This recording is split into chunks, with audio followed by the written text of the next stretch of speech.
Today I'm going to have a quick look at the new Revell C-54/DC4. What I have here is a test shot, so we are going to see some flash. It's moulded in an unusual plastic, not the normal one that you would see in a production kit. And the instruction book, well, isn't. This is the instruction book. We'll just have a quick look. And it's actually a photocopy, basically with hand-scrawled notes on it. This is quite normal at this stage. I say this kit is still a few months away from production. So here we have the fuselage. Now, one thing to note here is that there are some areas that are very translucent. You can see them on this forward fuselage. The plastic is incredibly thin in these areas. I say this is a test shot, so what we're looking at here is a prototype, but it does show a really nice level of detail. The engraving is really good standard. Super thin trailing edges. You can actually see the light through them. You can just see it on this edge here. So really nice looking fuselage. You've got the large cargo door, and you will see there is a lot of detail to show off inside, so I think most modelers will want to pose that open. Now the wing is an impressively large moulding. You have got a lot of cutouts at the rear, so we have separate flaps, separate control surfaces, something that will be welcome for any of those who like making dioramas. Here we have the rear bulkheads and the engine cooling gills. Now you do get options here. You can either have the cooling gills opened up or closed. These are super fine. They really are going to look impressive on the completed model. Here we have some of the separate control surfaces and the main floor. Again, very nice detail already moulded in place. Most of this is going to be invisible on the completed model, but it's going to be really nice. Interesting to note, on the underside you do have some blanked over points, obviously for passenger seating. So there will be a DC4 variant. Initially we're going to be getting the C-54 Skymaster. Now this sprue I found one of the most interesting. This has got all your details on it. Again, we have got a little flash. I know I've said it before, test shot. So we are expecting this. Engine detail, phenomenal. You're going to really need some very good sprue cutters to be able to remove these parts from the sprue. They're very fine and very small connection points. Undercarriage wheels, beautifully detailed. I mean, just look at that. Absolutely stunning detail. In 70-second scale. Really nice. Look, I'm very impressed by this model, even in this early form. It really is showing a lot of promise.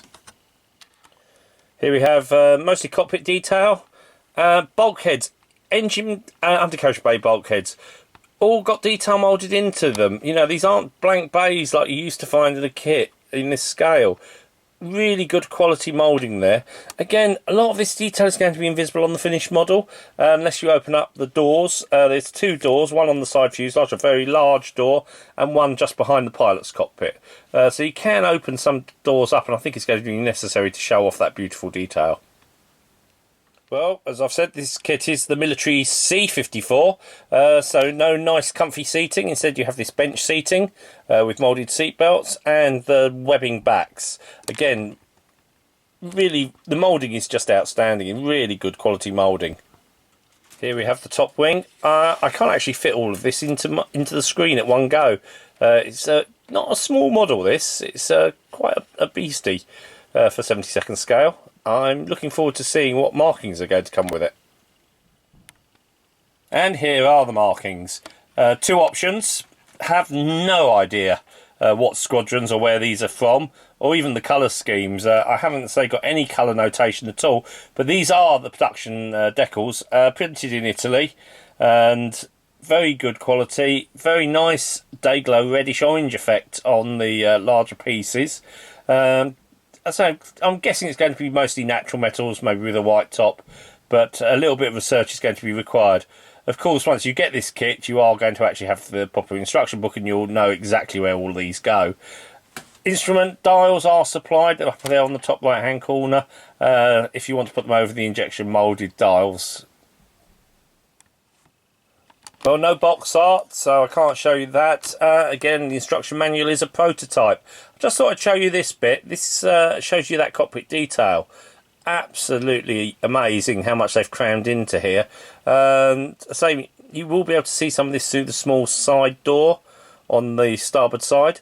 So really beautiful.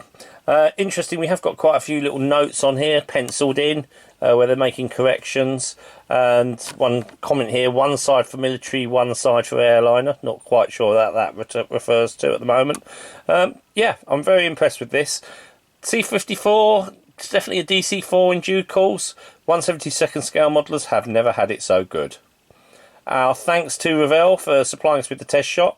A full preview will be in the next issue of Scale Aviation Modeller International, and we're hoping to run a build on this the following month. There's a challenge for Alex Smith, who's be picking this model up at Modelcraft Milton Keynes this weekend.